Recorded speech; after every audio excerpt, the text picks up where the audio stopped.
dari tim Hotman 911, ya, di mana kita memberikan bantuan hukum ke seluruh Indonesia dan sudah banyak yang berhasil mendapat perhatian, terutama dari bapak-bapak. Ini semua pengacara semua nih, ya. Itu kira-kira. Jadi kami melihat di sini, sebagaimana kata Bapak Prabowo, bahwa sudah terjadi miscarriage of justice.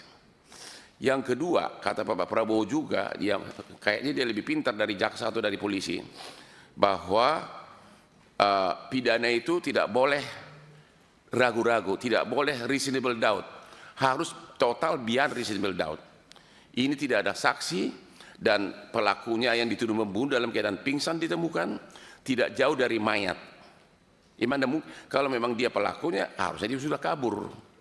Jadi kira-kira sekarang tahapnya sudah sampai diadili, ya, sudah persidangan, namun baru kesempatan ibu ini bisa datang ke Jakarta.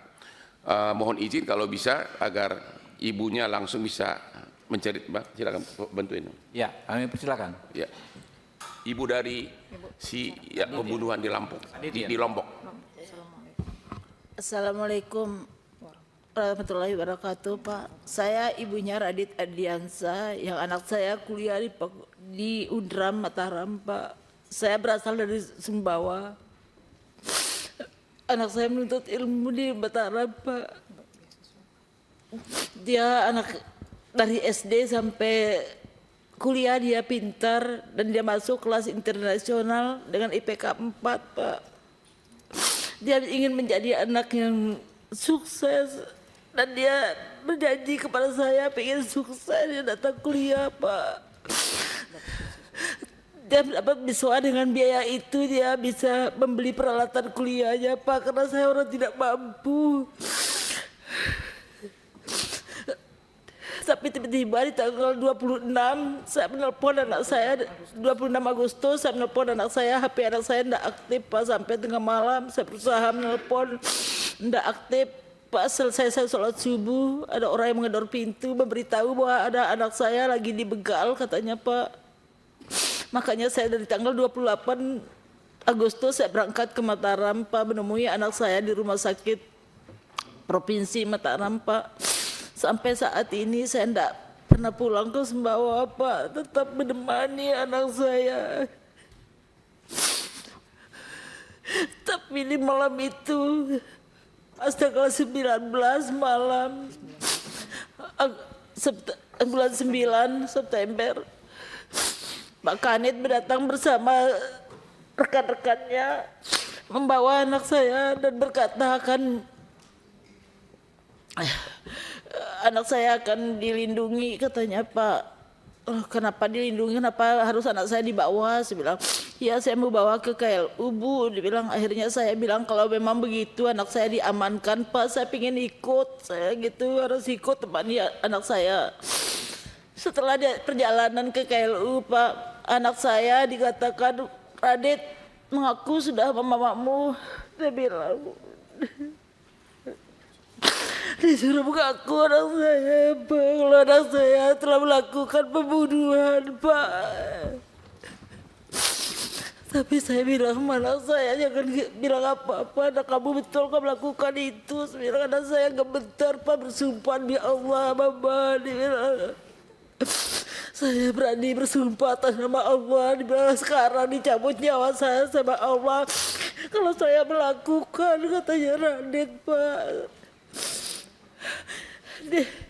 Dia katanya mengamankan anak saya dari keluarganya Pira, katanya, tapi anak saya dijadikan tersangka.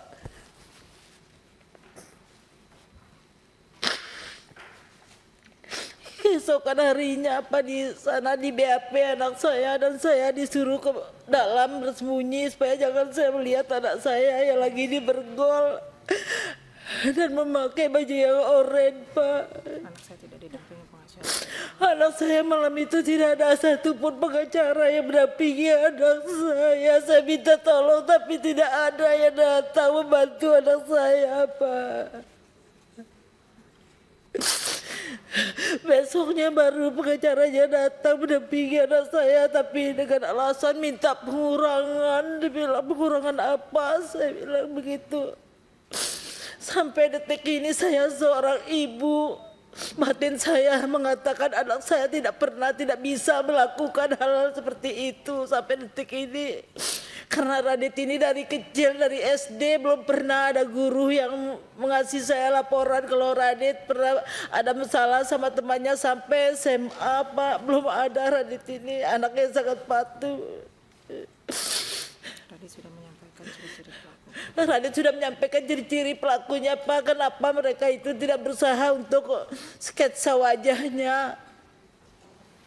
Malah anak saya dituduh sebagai tersangka. Saya mohon sekali, Pak. Saya orang tidak punya, Pak. Saya mohon, Pak. Anak saya bukan pelaku, Pak.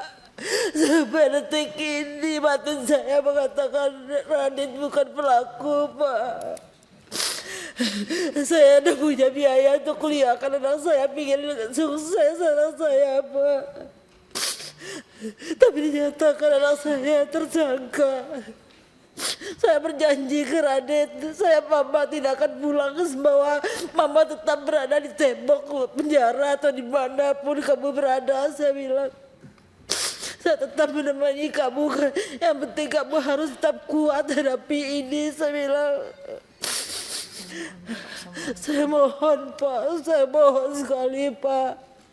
Yakin anak saya, Pak, bukan pembunuh, Pak. Batin saya tetap mengatakan seperti itu, Pak. Lihat, Pak, anak saya ini apa pantas anak saya dituduh seperti ini, Pak. Dan mungkin anak saya memperkosa saya berusaha sebagai orang ibu. Apa dia pernah melakukan hal-hal yang tidak baik terhadap Vira? Tidak, Pak. Saya kira cukup. Cukup ya. Jadi yang kami mohon perlindungan hukum adalah secara pembuktian tidak ada satupun yang melihat, tidak ada saksi fakta yang mengatakan bahwa anak ibu ini sebagai pelaku, tidak ada. Hanya keterangan ahli-ahli dan psikolog. Itu satu. Jadi sesuai dengan kata presiden kita, beyond reasonable doubt itu benar-benar jauh dari itu. Yang kedua, kalau anaknya sebagai pelaku dalam keadaan bonyok, bahkan waktu ditemukan dipapah dibawa ke puskesmas dalam keadaan seperti ini, dan mayat pacarnya kurang lebih 100 meter. Kalau memang dia pelaku, ya tentu dia udah kabur. Tapi waktu ditemukan pun dalam keadaan pingsan begini, dipapah ke puskesmas. Jadi dan siapa yang melukain ini? Ya pasti ada pihak ketiga.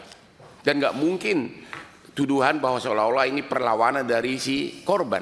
Karena mereka hubungannya harmonis, dan nggak mungkin wanita yang sudah meninggal bisa menganiaya seperti ini. Dan juga dari TKP dia sampai ditemukan juga masih di TKP dalam keadaan pingsan dan luka-luka di mana-mana.